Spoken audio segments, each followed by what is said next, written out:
Good evening and welcome at last to 2020 Vision. Here we are at our new time of 10 o'clock. Sorry, we're a little bit late this evening, but there's been some direct action in Newham, which has removed some of the broadcasting transmission towers, and so we're not getting very good internet. So we apologise for being late, and I apologise for not being very well synced. But the internet is a bit rubbish at the moment. So without any further ado, let's get on with the show. And first of all, I'd like to introduce one of our guests, Nicola Quinn, who's known to many of you, who's been doing videos for Vodcasts, and also lurking on the right, where he belongs, is Councillor Paul Merry, once of E14, but now of out of Redbridge. So first of all, we're going to start with just a little chat with Nicola, who's been very patient. So thank you for that. And say hi, Nicola. First of all, obviously, how are you? Hi, thank you for having me on the show first, Jenny. Yes, I'm all right. I'm halfway through my treatment now, and I'm sort of 2/3 of the way through the current cycle. So the week until the next treatment. So I'm probably at my best. That's good to hear. Apart from I've got swollen feet. Now, how does that happen then? How do you get swollen feet? I'm not quite sure, because the last time they thought it was due to the hot weather, but it wasn't hot weather this time. So it just seems at this part of the cycle, the last 2 cycles, my feet have got very swollen. So it must be some of the drugs. That does seem likely, doesn't it? Yeah. I've still got a swollen forehead, which is not very noticeable now, but after the last time my feet decided to throw my head at the pavement, I got a swollen forehead. That was the last time but one. So I look very surprised, but in fact it's swelling. But there you go. So all right, so you've got your swollen feet. Is there anything you can do about that? Do you have to stop walking? I keep them elevated when I can. I bought a footstool. Don't think of all this. That I think is why we like the video so much, because you introduce all sorts of things which we hadn't sort of really thought about, unless we're an expert.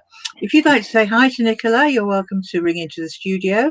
The number is very simple. It's 0208 12345 07, and it's on the screen now. So do ring in and say hi to Nicola if you're there. But in the meantime, I think probably, Nicola, the question most people would like to have the answer to is, how did you manage to be so brave as to actually try to document your experiences on video? What was it that drew you to the medium? Well, I don't feel very brave, to be honest. I just thought it was useful to sort of, well, especially if anybody else was going through it or had maybe just had a diagnosis and didn't quite know what was ahead of them. That it would be useful to talk to people. And, I had thought about possibly writing a cancer diary, but I think given the coronavirus, there's sort of an immediate thing that's very different. And it just seems a more immediate medium and way of doing things. I don't think I have the capacity at the moment to write lengthy posts, but doing video sort of just takes 10 minutes, although I'm struggling. I'm trying to record a third one. I think I have to do it again. So the first one was like one take, but the second one I had a couple of goes. But I just think the medium's more immediate, and it's sort of getting the message out there now. And I said, especially, I mean, I think a lot of people just kind of want to know what it's like. But if anybody is kind of going through getting diagnosed now, and they might wonder what's ahead of them, I just think it's useful. I don't know if anybody like that's watching it, but Well, it certainly had a number of viewers, so I'm sure people are finding it helpful, because unless and until it happens to you, you don't really know, do you? I've not had much cancer in my family. We are all seeing, heart disease sees us all off before we ever get near cancer, with one notable exception.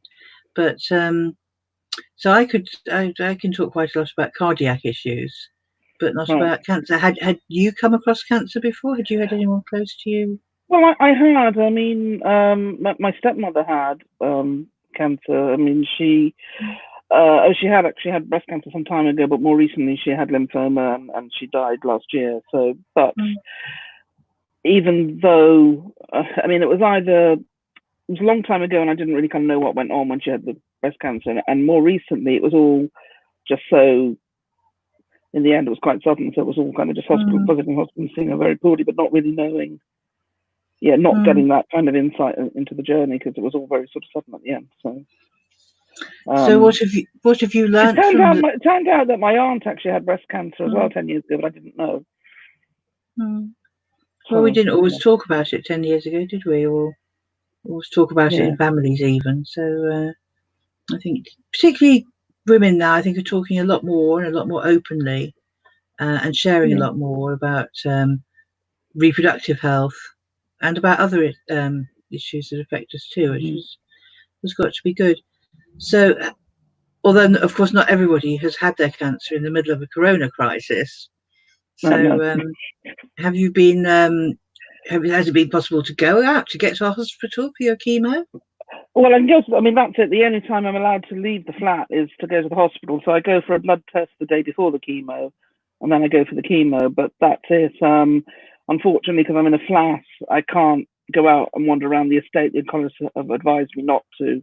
So I get as far as the balcony the rest of the time. And yeah, just to the hospital for just the hospital appointments. That's my days out. That must be very very tedious after so long. In fact, have they told you how long it might go on for? What, staying in or? Yes. Yeah, no, I'm going to have to stay until the end of my treatment, unless I get a vaccine, which I'm not going to do by the end of September. So yeah, until the radiotherapy after the chemo, I can't go out till then. So it'll be late September, early October, probably, before I can actually go out again. That's terrible. I mean, and I've effectively been on lockdown since the 6th of February when I had the first operation. Because apart from that, I think I went out once for lunch with a friend, and I went to a couple of meetings in the estate. I think that's all. But 6th of February was quite a long time before the formal lockdown. Yeah, it was, but because I was recovering from, I had 2 operations in the space of 3 weeks, so I was recovering from the operation. So I went, and then I had lots of hospital appointments. I said I managed to go out for lunch between the operations, but by the time second operation was late February, and by the time I'd recovered from that, it was kind of, the oncologists were telling me not to go out. It's funny, isn't it? Your relationship with the outside world. I mean, I'm shielding myself, so I've been indoors since the 27th of February, but I'm allowed to go a little bit outdoors. So I'm on the 5th floor, and we have rubbish chutes at the end of the corridor. And it was great in Ramadan because when iftar happened, you knew there was going to be nobody about, so you could run down to the end of the corridor to throw your rubbish away. But you still felt, didn't really feel that was a positive outing. It does feel a bit like that. Like the first time I was sort of, I mean, obviously I was going on public transport before the lockdown and stuff, but going out for the first time then in a taxi and just seeing what the streets were like and how quiet they were, it was very weird, but it was kind of like, oh, get out. There's a world out there. So, I mean, obviously the chemo wasn't much fun, but the journey to the hospital is sort of, I think, you just see a bit more of the world, So, what you've seen, which we haven't, is the inside of the NHS. We're sort of going out to clap for the NHS, or we were while that was going on, and we may know individuals, we may read about individuals, whatever.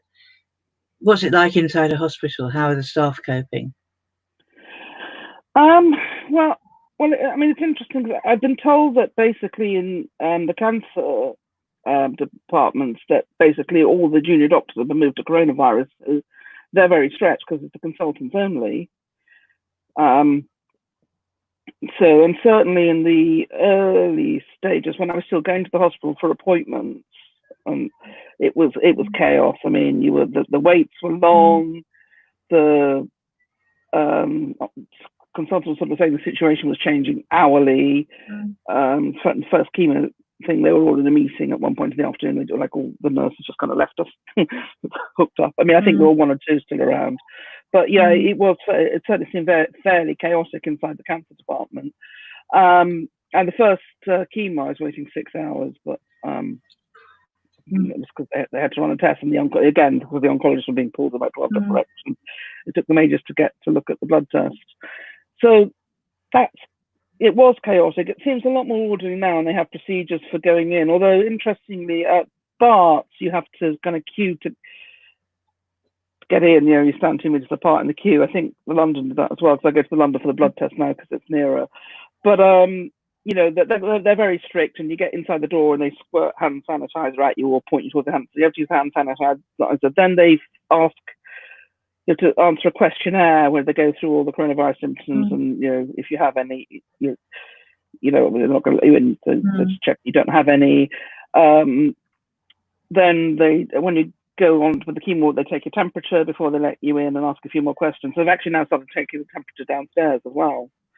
So Barts are very strict about people going in and out of the hospital, and obviously, and then when you get to the chemo, you get this, and obviously everybody's just wearing lots of PPE and stuff. So yeah, but once you're in the chemo ward, I guess that sort of is probably as it always is once you're inside, once you've got through that, because they all seem, you know, everyone sort of knows what they're doing. There's some volunteers getting you cups of tea and things, and a very nice woman who comes around with the sandwiches for lunch.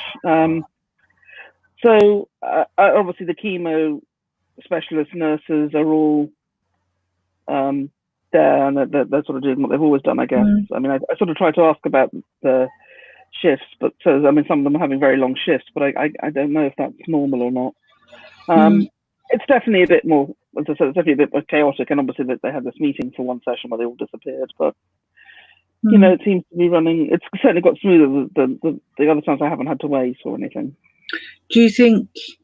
I mean, that's all quite matter of fact. The last time I was in hospital, or no, the time before, it was a bit of a battle, to be honest, as you might imagine. I wasn't very happy in there, and kept questioning what they were doing and why, and suggesting they should be doing other things. And I had to have a few little bits of direct action before I was seen and treated. But you make it sound like it's quite supportive in there. I mean, are you getting that kind of support? I mean, everyone's nice. I mean, there are certain things like the clinics are now done over the phone, so you don't actually get to see the oncologist, which I find a bit difficult. Like I was able to sort of see my regular, the surgical consultant. I saw her like a few times, and we had surgery, and there was plenty of time. But obviously, the consultants are taking on more work now because they've lost the junior doctors. So that's a little bit frustrating. I understand the reasons for it, but it is sort of, you know, instead of having a half an hour clinic, you get a 10-minute phone call. So that, I mean, so there isn't as much support, I guess, from the consultants as I would like. And the other thing that's changed is there's a specialist nurse for cancer patients that's in the sort of surgical consult department, not one of the chemo nurses, but a general cancer nurse. And you know, you have a mobile number, you ring them, fine. But they changed the system now, so you can't ring their mobiles. You have to ring a landline, and they check the messages 3 times a day. Somebody calls you back, which isn't quite the same. But then I managed to realize that if I texted my nurse, then we can communicate by text, and that seems to work. She'll reply when she can. So I thought I had a little bit of my own way around that. That sounds terribly much like it's based on the Tower Hamlets Homes strategy to improve telephone communications, which essentially made everything take 2 days longer. But yeah, but I think it's just that they're overworked because of the coronavirus. To be fair, I think it's just that it's just capacity with them. I mean, you know, and the chemo nurses, as I said, the nursing staff have been brilliant. You know, and the chemo nurses are great as well. I mean, some are more chatty than others. You know, and I guess some patients are probably chattier than others. So, you know, I try to talk to them. But with one of my drugs, there's a nurse sitting there for 15, 20 minutes. It's in a giant syringe, and they sit there and syringe it in manually. So it seems a bit all, you know, there's something there sticking something in your arm for 20 minutes. You kind of do talk to them because yes, you're rude not to, really. So those nurses I get to talk to quite a lot. But I finished that drug now. I think next time it's just the drip. Yes. No, I've not had anything that takes longer than flu jab. I mean, the one thing I will say that perhaps, and I don't know if all hospitals are like this, and I think it's probably because breast cancer has become an NHS target. It is a bit like a factory, the one-stop cancer. Yeah, so there's the one-stop, so that's the thing I was saying. The one-stop cancer department is kind of where you get the initial test, where you have your mammogram, which, geez, not pleasant, and the surgical consultant and all the clinic appointments there. And then on the 7th floor, there's the chemo, where you have the chemo.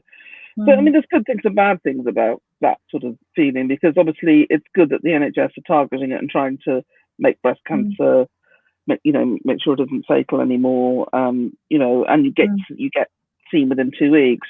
But you do feel a bit like it's a production line. And then when you go to the chemo thing's huge, and there's just all these beds. I mean, I don't know. There's sort of several rooms with 6 beds each in them, so it's a huge. And obviously there's even more people, because there's other cancers there as well. Yes. So it's just a massive operation. You sort of think, wow, is there that much there? But it's good, because obviously it's a well-oiled machine, which is good. So, but you do feel a bit like you're factory production. But, well, Nicola, I'd like to thank you very much for coming on to the show and just having a quick word. I could talk to you all evening, but that's not really how we do things. So maybe you'll come back again some point in the future, when particularly if the internet is mended by then. That would be great. But thank you for that little insight. And I know we've got 2 of your videos up on the Vodcast Facebook page and YouTube channels. We've got your first one, which talked about your hair loss. And I must admit, I still think you look very sophisticated and sort of Russian with your current setup, but I don't know where that comes from. No, but and you've got a second one actually on the chemo, and there's a 3rd video coming. So yeah, 3rd one on impact on life. They're getting a lot of views, and I'm sure that will keep up. So thank you for coming on, and we'll watch out for the next episode. So I say to viewers, if you haven't caught up on the videos yet, then do catch up on them, and we'll follow your story and hopefully have a chat with you again at a later date. So we'll let you go. Thank you for having me. Thanks for coming on. Okay, bye. Okay, so we're saying goodbye to Nicola just for the moment, and I don't know if she will shortly disappear from our screens, but in the meantime, yes, there she's gone. So we move on now to Councillor Paul Merry. We never thought we'd say that when you lived on the island, did we, Paul? Oh, good evening, Jennifer. Yes, no, the career has raced on since the days of being ward secretary and various other apparatchik roles in Millwall back in the 80s and 90s. Yes, you're now representing the People's Republic of where is it exactly in Redbridge? My home ward is Wanstead Park, which does contain Wanstead Park and a lot of trees. Right. Okay. So what's the big issues out there in Redbridge, in leafy Redbridge then? Come on, you haven't got any problems out there, have you? I mean, not like we've got. We have enough. It's been keeping me busy. I'm beginning to feel my age these days, to be honest, and it's me coping with stress isn't as good as it used to be, and there's more than enough out there. I mean, we've had a fairly major care home crisis in Redbridge that we had to deal with. What was that about? The lack of PPE, really. Really? Yes, I mean, we weren't exempt any more than other areas. So there was a lot of having to do emergency procurement and obtain PPE for care homes across Redbridge. The situation seems to have eased slightly. There's now a multi-borough procurement agency that's procuring PPE for care homes. So is that just in Redbridge or in the whole of East London? No, I think it's about 5 boroughs. 5 boroughs are now coordinating their PPE purchases. I'm not sure if we have care homes in Tower Hamlets. I don't know if we can actually squeeze them in, because we've things like we don't have the sort of space for trees that you do. We used to have I've seen a few trees down the mud chute recently still. Oh yes, there are a few. We keep a few, and in fact, our executive mayor, John Biggs, promised to plant quite a lot of them, about 1,000, just before he was last elected, and he left it to Councillor David Edgar to do the actual planting, and so we were very excited. Every time we would see David Edgar, we'd say, "How many trees is it now, David?" And he'd say, "Oh, they're coming along. Yes, we're on target to get to 1,000 trees by the end of the 4 years." But he's just had the chop, Councillor Edgar. He's now no longer in the cabinet. I don't know why that is. Oh. So I'm very worried about the trees and whether they're going to get planted or whether they're all still in his back shed. You know, who knows? That's news to me. I had not heard this about Councillor Edgar. Indeed, 1,000 trees. We're currently planting 10,000 at Hainault Country Park, and that's not counting street trees on top. Although I suspect COVID has somewhat interrupted the tree planting program at the moment. Well, there's one thing that Tower Hamlets, I think, is doing quite well on, and that is on supporting its primary schools in coping with, first of all, the lockdown, and secondly, with what was to be a return. Tower Hamlets has been supporting schools by leaving it to head teachers and chairs of governors to decide when to reopen. They've provided a 29-page template for schools to do risk assessments, and generally being quite supportive about resources and also processes. So are you up to date with what's happening with schools in Redbridge? Has there been a rush back to school for the good parents of Redbridge, or have people been more cautious? Well, certainly in the local authority school sector, there's been no rush of pupils back whatsoever. I haven't seen the exact figures, but I'm pretty sure there are some schools that have had almost no additional pupils return this week. I've only had one email on the subject of children must return to school as fast as possible. The dozens and dozens of other emails I've had are all from parents who are extremely worried about the health and safety aspects. So what do you make of how Boris has handled the whole thing then? I mean, it seems a bit amusing to me. The primary schools are all going back. Oh no, they're not. That was just an aim. Well, yeah, it's yet another clown act from the buffoon in chief, isn't it? I mean, every night I watch the news, every morning I wake up, I pinch myself and think, is this happening? Did I dream all this? And oh no, there's another major policy cock up and another U-turn. I mean, I suppose you could say he just recognised the reality and seen sense on the schools issue, but for weeks, teachers and head teachers and all the professional organisations were telling him it would be nigh on impossible to organise, and that the plan was far too ambitious. And lo and behold, that has proved to be the case, that the people who actually deliver the service know what they're talking about. Because they got a terribly bad press to begin with, didn't they? It was all, oh my God, the unions, are they going back to the 1970s? And sort of everybody under 50 was going around saying, the 19 whats? When were they? Yes, there were a couple of classic headlines on the Daily Mail, I believe, along the lines of, yes, red Marxist teachers refuse to teach children. But I only used to bump into the Daily Mail on the Central line, and I haven't been there for a long while. So I'm merely repeating what's been reported to me.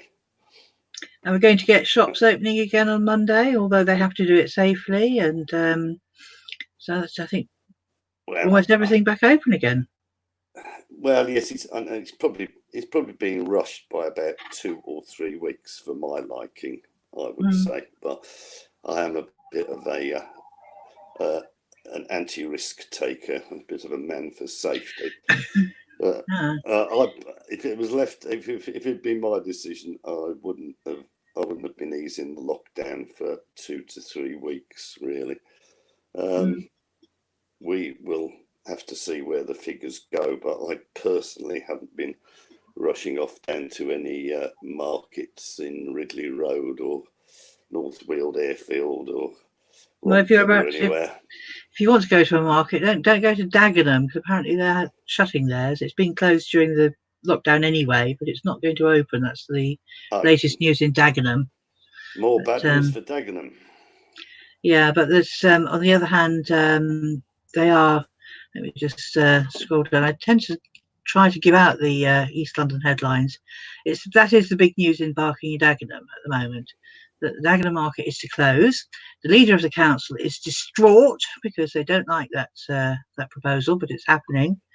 On the other hand, they have got planning applications just arrived. Apparently, I didn't know this, did you? They're going to try to move 3 markets, that's Billingsgate, New Spitalfields and Smithfield, all to Dagenham Dock, where there used to be the Barking Reach power station. What's happened to the Barking Reach power station, that it's gone off somewhere and left the space for all these markets then? Do you know anything about this? Yeah, no, I had followed this story because Redbridge had a bit of a punt at trying to track the 3 City of London markets. But we were unsuccessfully outdone by Barking and Dagenham, primarily on their transport links, I would guess, plus the fact that the City of London already happens to own the old power station site, which I think now has been non-operational for about 10 years or so. Oh, right. I just got this vision. It's one of the old coal-powered stations that they used to ship the coal up the Thames. I thought we might sort of get some sort of news flash saying the residents of Barking Dagenham haven't got any power now. They're all being asked to turn their lights off, but they've got access to fresh fish. And I thought that probably wouldn't really be a good buffer. Okay, so it's been closed for a while. That's good. So sorry, just going back to, you mentioned a safe pair of hands. I'm saying Boris wasn't one. So, how do you think old Starmer's making out? I haven't spoken to you to find out even if you were, on the Corbyn bandwagon, or if you jumped off it and when you jumped off it, and if you think Starmer was a good idea. So, how do you think he's shaping up? Well, to put it succinctly, I was on the bandwagon and I was getting nervous from about 6 months after the 2017 elections. I suppose I subscribe to this is Pete Corbyn theory. I found it hard to see how we were going to actually improve the situation, the polling situation in the marginals. And we know where it went. But I have to admit, I mean, around about January time, I was thinking that the worst we could expect was a reasonable economic downturn due to a completely messed up Brexit and a bit of trouble on the trade front. I wasn't really expecting a virus to turn up and prove how completely incompetent and clown-like this government is. So there's always something comes out of left field. Yes, and only this time it's not Jeremy Corbyn. Yes, he's sent back there. Yeah. Yes, it's been a surprise, hasn't it? It's derailed a lot of things, but I mean, I've been a bit. I mean, I'm beginning to subscribe to the world will never be quite the same after COVID-19 again. I had a while doing that. Sorry, what's your basis for that? Well, I mean, viruses are rather weird and horrible things, and this does seem to be one of the nastier kind. I just have this horrible fear at the back of my mind that as soon as we get a vaccine that deals with this version, it'll mutate into something else that the vaccine isn't effective against, and then you've got to find another vaccine. So I really am crossing my fingers and hoping that we don't have sort of 10 years of ongoing coronavirus mutation, because I think I really would lose the will to live. Literally, yes. I'd certainly have a lot of sardines by then. You probably don't know this, being a sort of young, fit gentleman, but if you're an old croc like me and sort of shielding away at home, what happens is you get these knocks on your door, and you think, oh, but I'm isolating, who can this be? And they go and look through your Yes. kitchen window and say, who are you? And if you're very, very lucky, it's a man with a chicken biryani or a teenager with a chicken biryani who quotes the name of some very kind soul who's sending you this chicken biryani, which is lovely. And on occasions, it's people who are almost equally welcome, but you've got these boxes, which is supposed to be emergency food rations, I think, from the government. And it's lovely to receive it, and I'm thrilled to bits. But it is absolutely hilarious to see what the government thinks your emergency food rations should be. And a disproportionate amount of them are actually sardines. And you sit there, I've got sardines, ground coffee, and a digestive biscuit. I wouldn't sign out the ground coffee. It just sounds like Digestive biscuit, fair enough. I just think you're going to get your omega-3 from your sardines, aren't you? I mean, good. Yes. Your hair will be in lovely condition. I look forward to that if I ever work out how to eat that. I always thought sardines evolved so that domesticated cats could have a treat at Christmas, while human beings actually just had mackerel, which is a much more sensible sort of tinned fish in my book. But no, it appears they come to catless people as well, if you have to do something with them. But it does make you feel that you're secretly starring in an episode of what was it called, Ready Steady Cook, some sort of 80s cook is about to materialise, go into your kitchen and say, let's make 15 desserts out of this tin of sardines, but none of them have yet. So. Well, I have to admit, back in Birmingham in the 60s and 70s, tins of sardines starred big in the catering, but I don't think I've seen a tin since about 1982. when lockdown ends, come round and I'll show you my stash. So if you want to join in this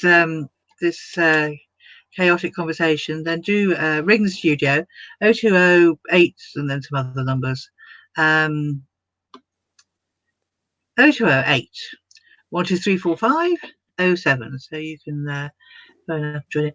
Have you been following the news back in Tower Hamlets then, or at the moment? Do you know what our big stories are? Well, I'm vice chair and ex-chair of planning in Redbridge as one of my little roles. So we've been quite excited following the West Ferry Printworks saga. In planning terms, it's a cracker. That was a little oasis of good news, because we had a bit of a dry run at it a few years ago when the owner of two very small, modest properties on that roundabout on Manchester Road, I don't think it's got a name, the one near what used to be the Queen, which is now Tesco's. The one with the traffic lights?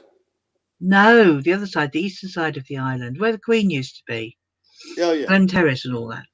And there were two little houses at the top of East Ferry Road, and the owner knocked them down. And local councillors got quite uppity about it, whereupon the council took the owners to court for sort of precipitant down knocking, I suppose. And they didn't really get anywhere, and the site is still derelict. It hasn't even got a tower block on it. So I don't know what's been gained. I think the council's hoping they would restore what to my mind, rather mundane 1950s dwellings, but there we were. But now the councils have had to repeat it, and rather more successfully, of course, because it was very, very cheeky. Tower Hamlets had already turned down the application, and you thought it was going to go to the London Mayor or Secretary of State or something, and indeed it did, and there'd been an inquiry, and the Secretary of State wrote this report saying, I agree with the inspector on this, I agree with the inspector on that, I agree with the inspector on everything the inspector said, but come to a different conclusion. And it was 24 hours before the council changed its SIL policy. So indeed, very suspect. Even made the Daily Telegraph this week, and I think it was about a half-page article. So if you can make the Daily Telegraph with a planning issue, you're doing well. Yes, I think that's certainly a jewel in the big crown, but I think a rather lonely jewel. Have you heard we're sacking the entire workforce? I had heard of a thing called Tower Rewards, I believe. Yes. Some people seem to believe it's very rewarding. I think that's well, it's certainly not the trade unions, and it's certainly not. But I think some of the higher graded staff are quite keen on it. But it's not a good vibe. Yeah. In the borough. Well, I'm very much a retired Unison man these days. Still active as a retired member, but yes, people. Unison members in Tower Hamlets that I know have had strong views on this subject and seem to be less than happy. Well, there's we've just had an article in East London News pointing out the something of a discrepancy. I think I've written it down. Your old mayor in Newham, Roxana Fiaz, she's managed to light most of the council buildings in purple for 7 nights for your old Black Lives Matter business. In Tower Hamlets, we've had one building lit for a Wednesday. Can you imagine which key building in Tower Hamlets would be chosen to be illuminated to show our support for Black Lives Matter? Is it the town hall? Well, if you can call that a town hall, probably not. No, it isn't. What? No, I can't guess. I can't even remember what's still left standing, to be honest. Are they not all supposed to be moving to the Royal London Hospital at some stage? Yeah, they will. But for the moment, the building we chose to illuminate was the Bromley Public Hall, or Bromley Civic Hall in Bow Road. Lovely building. A lovely building. Used to be where you went to register children and deaths. I don't know if it still is. And yes. Which is sort of one up from, a waste paper bin on the Barkentine, although the waste paper bin somewhere else because there aren't any on the Barkentine. That's the whole point. So we've done that, but at the same time, the unions are saying that there's no equalities impact assessment of Tower Rewards.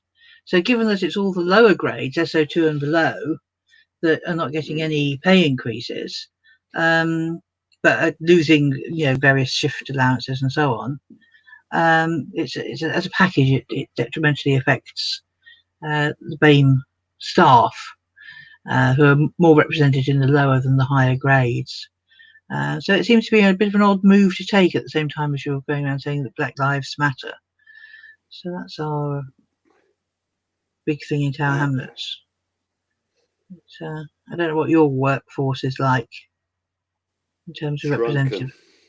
In terms of diversity, you should come out to it a bit more often.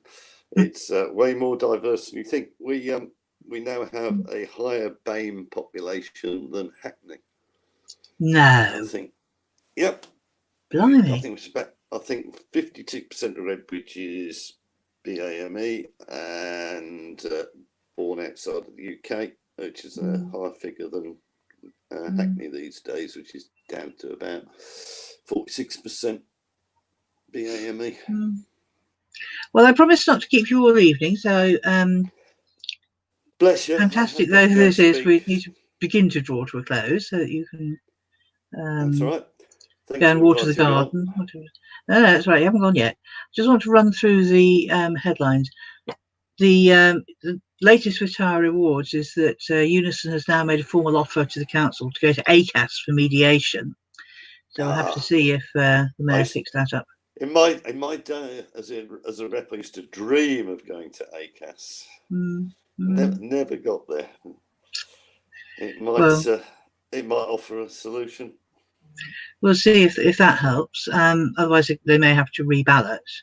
But they got really high responses in the first ballot. So I've invited John Biggs to come on the programme next week. So he didn't manage to respond to accept the last invitation. So I'm thinking of keeping an empty chair just in case. I know you came on at very last, short notice. Give him my best wishes. I haven't seen him since the 2018 local elections. Yes, no, I was be happy to pass those on. You can come on as well. Well, you can't come on next week, so I've got somebody else on next week, providing the internet is fixed in Newham. The other issue exciting people in Tower Hamlets, or the council in Tower Hamlets at least, is the government's suggestion that places of worship may be able to open from the 15th. And the council's Interfaith Forum is working with Public Health England and Barts, and they're trying to work out safe places to open the places of worship. So yes, this is supposed to be for individual worship, as I understand. I think a lot of religious institutions are going to be very wary, I think, at this stage. I think they are, yeah. So that's obviously not on your agenda. Well, I do occasionally nip up to the Alavi Gemini in Enfield, but that's all been on lockdown. Most of the mosques I visit in Ilford are solidly locked down. So no, it's all been online like everything else. That's it. Everybody's doing all their services online. I mean, I did a survey a while ago for East London News at the start of the lockdown, and looking through all the websites, everyone was saying, tune in. So I don't know how churches are going to find that, and mosques and synagogues and everything. They're going to carry on with that. Yeah, we're now all living like my 20-year-old kids do all the time. Yes. You can adapt, but I do look forward to being able to go back to a cafe at some stage and actually sit down, but I'm not rushing at the moment. Well, let's see what's happening. Let's have a look at what's happening in Hackney. There's actually quite a good, I thought, quite a good statement on the website from Councillor Carol Williams, who's their cabinet member for equalities. She's having a scrutiny meeting. Actually, that happened tonight, where she's got some people down from that government SAGE committee talking about that report that said about BAME people suffering more disproportionately from dying more from CV. So they seem to be on the ball there looking at that, and they're having a bit of a ball. Apparently it's National Carers Week this week. Have you got anything going on Redbridge for National Carers Week? There is stuff going on, yes. I must admit I've not been heavily involved in it, but I think Town seems to have been celebrating volunteers, but I haven't seen anything on carers. But Hackney's completely gone to town, and they've got the aim of becoming a carer-friendly borough. So there you are. Have that idea for free. Probably a good idea if everywhere was carer-free, because it's carer-friendly. Pretty carer-friendly, It seems to be a fairly thankless task in life. So. Well, the numbers are huge. I think they said something like 700,000 children are carers. I think I heard on the radio today. Frightening number of kids under 18 that have care responsibilities. Barking and Dagenham Council has declared that its pest control service is operating again. So if you have any pests in Barking and Dagenham, you can phone the council to come and take them away. I think that's refers to vermin rather than... They'll be coming over the border into Redbridge. I can guarantee it. Watch out in Redbridge. Rats on the run. Yes. There will be. And Redbridge is... let's see what Redbridge is boasting about. Redbridge is very keen on letting people know that it's taken action against a retailer. They had a tip-off, I think during Eid, round about Eid, that there was a lot of selling of illegal tobacco products going on, and they found a trader with 14,000 illegal cigarettes. Oh. So product was confiscated and proceedings are happening, I believe. Oh, yeah, we're very keen on enforcement. Yes. And you had a day of action against fly tipping. Yes, we are not fans of environmental criminals like fly tippers. No. They come from far and wide to tip on our green spaces and trees. Well, they don't come from Tower Hamlets because they're busy tipping here. So we tut. We see tipping and we tut. Yes. I know one Tower Hamlets-based fly tipper about a year ago. But Tower Hamlets is a minority in terms of infringing our environment. And the other thing that Redbridge is proclaiming is that it's just finished building 6 new 3-bedroom council homes. We have. Yes, and not the only 6 we've built. No. I think the point here is that we're counting ourselves a bit blessed to actually have finished them in the COVID crisis, because most of the construction sites went into lockdown. So I think we're just glad to have got them finished and let. Well, you've got to do 6. You promised to do 600 by 2022, so you better get a move on. There's another 594 to go. Yeah. Although I was very worried to see that those 6 were built with the assistance of Bailey Gardner. I'm sure they've done a fantastic job for you, but the words Bailey Gardner strike fear into the hearts of anyone who lives in a one housing group property. Do they? Well, Bailey Gardner were the architecty type people who helped helped Toynbee come up with plans for what to do with our properties. Pretty pictures and things like that headed, if we turn this into a piazza it won't look like a council estate, was one of them. That was interesting. And then Bailey Gardner continued after the transfer as the sort of technical advisors, and particularly in major works, and that's really where it all went pear-shaped. And there was this, we haven't got long enough for me to tell you the detail, but there was this wonderful meeting with residents where one of the residents stood up and said, "But Bailey Gardner, you just tell me, are you going to improve the balconies on Kelson House?" And this man beamed because there was a nice question, and you could see him so happy that he could promise something to the residents. And he said, yes, the balconies on Kelson House would indeed be improved. And Kelson House is, as Paul would know, a 145 flat tower block on the Smoother estate. And the resident then stood up and said, "Well, that's interesting to hear, because we ain't got any balconies."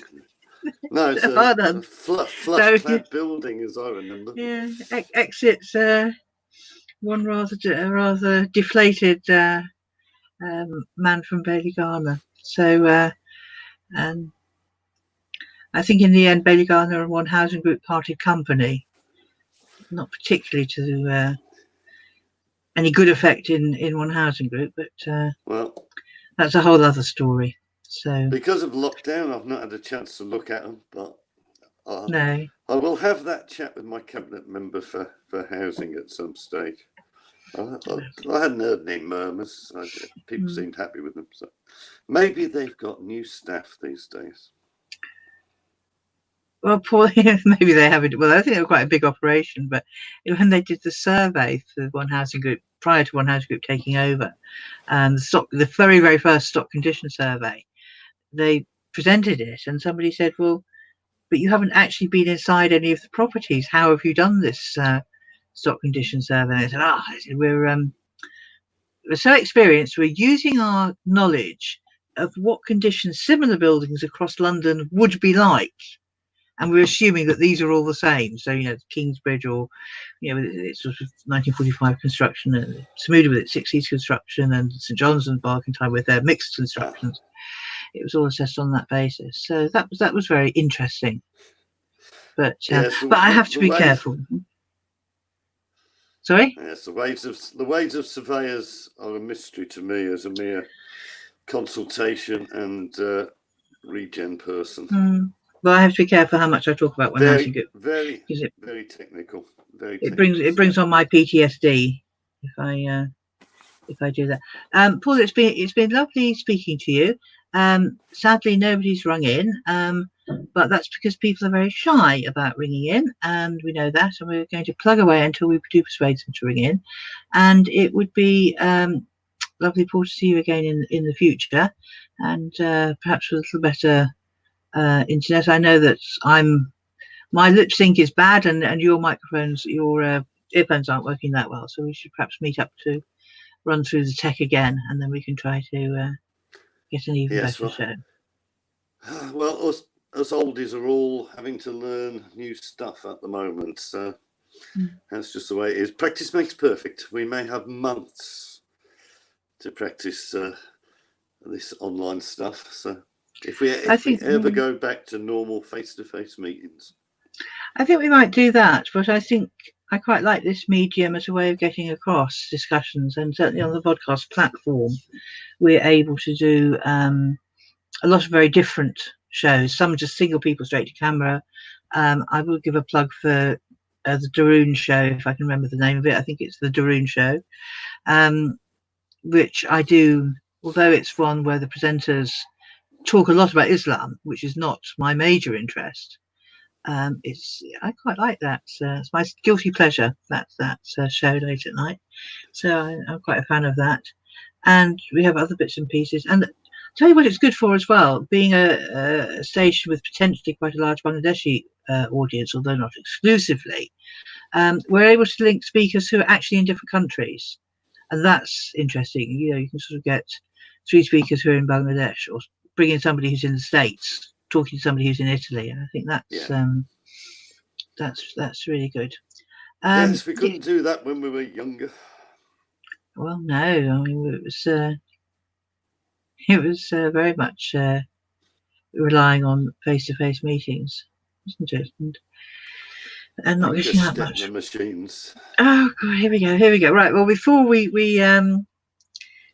bore the youngsters silly, let's sign off. Paul, Councillor Mary, thank you very much for coming in, and hopefully this won't be your last visit to 2020, and we can try and shed a bit of 2020 vision on the world as we see it. But for now, thanks to our listeners, and we'll leave you. We'll see you again next week at our new standard post-Ramadan time, 10 o'clock in the evening. Just think of us as East London's news night. We'll see you 10 o'clock next Tuesday. Good night.